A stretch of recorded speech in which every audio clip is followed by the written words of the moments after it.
So recently I had a really nice interview with Jonathan and Norma, who organized Milongas in Buenos Aires.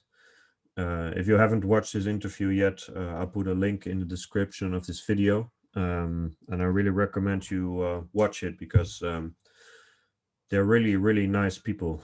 And every time I worked on the subtitles, because it's in Spanish and I had to add subtitles for my international viewers, um, yeah, I really remembered how heartwarming and kind and open Argentines in the tango scene in Buenos Aires can be, which also has to do with their culture in general, with Argentine culture, Buenos Aires culture.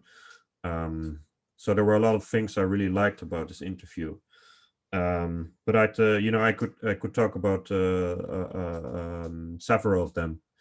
But today I would like to highlight one thing that I found very striking in this conversation, and it has to do that when Johnny was a waiter at Lodicelia in the early 2000s, he while we're talking about like the some specific things about Lodicelia, and Norma was saying that people really, especially women, really invest so much time in preparing themselves for the milonga and looking good, and yeah, something almost like from previous times, and out of the current state of society, which is much more informal, like it or not. But it's yeah, I mean, that's an interesting topic. But then Johnny, so he was talking about this when he was working as a waiter at Lodicelia, that there was this tango. He started dancing himself, and as he learned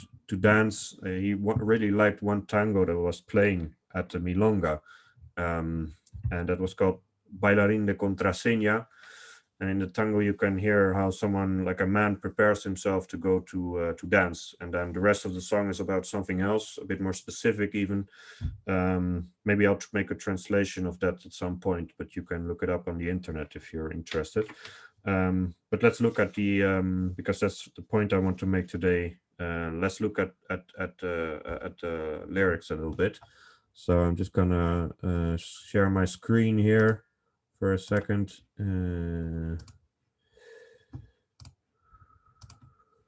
So let's play this.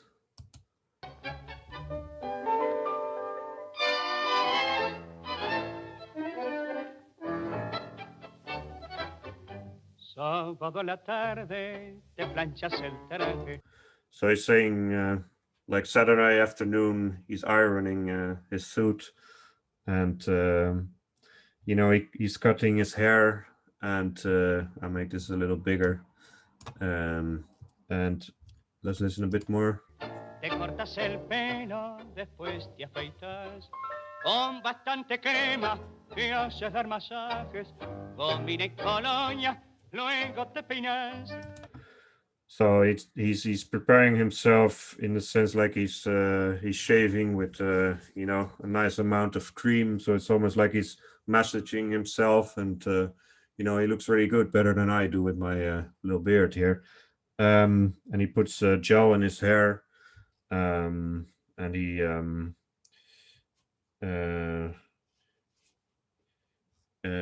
like he puts his hair in order. So I can't remember how to say it in English right now, but he just wants to look really good for the occasion. Lista tu figura, llegada la noche. Te vestí ligero después de cenar. So once it's evening, he's totally ready. So he's dressing up for the occasion, and after having dinner, and then with a cigarette, a lit cigarette between his lips. Con un cigarrillo prendido en los labios, sales de tu casa, te vas a bailar. So he leaves his house, and he's off to dance. So that's the important part of the lyric there. That's what Jonathan was referring to.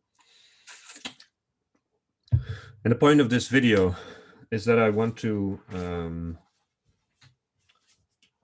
it's like I remembered from what he said. So it particularly struck me because I remember how great it is if you're in Buenos Aires, that the music, or at least the lyrics, is not so distant to people as it is here, and or here outside Buenos Aires in Europe, for example, or the US or wherever. Um, it's not as if I'm blaming anyone for not knowing the lyrics or not being able to understand the lyrics, because usually people don't learn Spanish and they don't speak Spanish. And learning a difficult skill like a language takes years and years of practice. Even though one language might be more difficult than the others, but you have to still put in the time to learn. So what's interesting there is that, so by default, Argentines understand their language, and there might be a lot of people also there who are not, well, especially in general society, who are not very aware of tango. But in the tango community, there are a lot of people, and they might not have necessarily constantly studied the lyrics, or they might not be really, that they might not know more about the music in general than some people in Europe.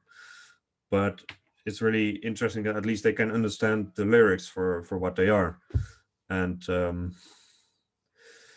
yeah, that's what just I just found so interesting about what Jonathan said, is that he was dancing as a beginner, but he still understood the point of the lyric. Maybe he was working or was dancing himself, and I cannot um, recall a lot of specific examples of this. But when I'm dancing in Buenos Aires, I think what's really nice there is that you feel like, the music is just embedded in the culture in a sense.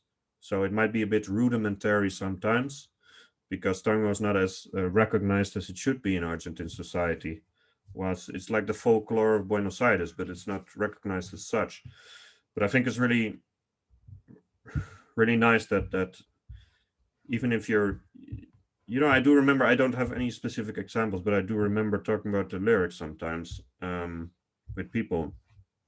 And some women I danced with might be maybe more interested in the lyrics than others, or some songs only. I don't know. I mean, it's the same here. Like, you have a lot of people who know a lot about music nowadays, and I feel like the interest in lyrics or music, whatever the culture, is growing. So it's no more, we're not in the 90s anymore. So that's a lot of really positive stuff.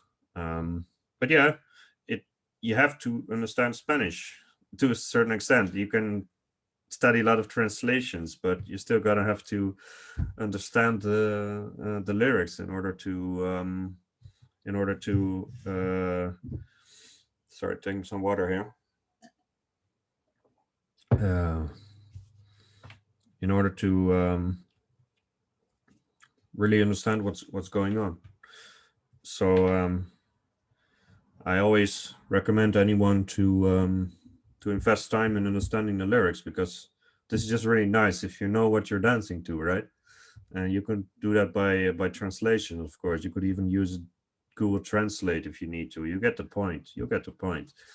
But yeah, it's just funny that there's so many interesting things in this interview. But this is one thing that I particularly liked and remembered.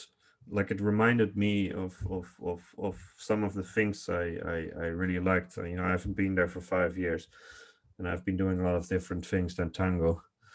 Slowly but gradually, you get to realize again what makes an environment like Lodicelia so magical.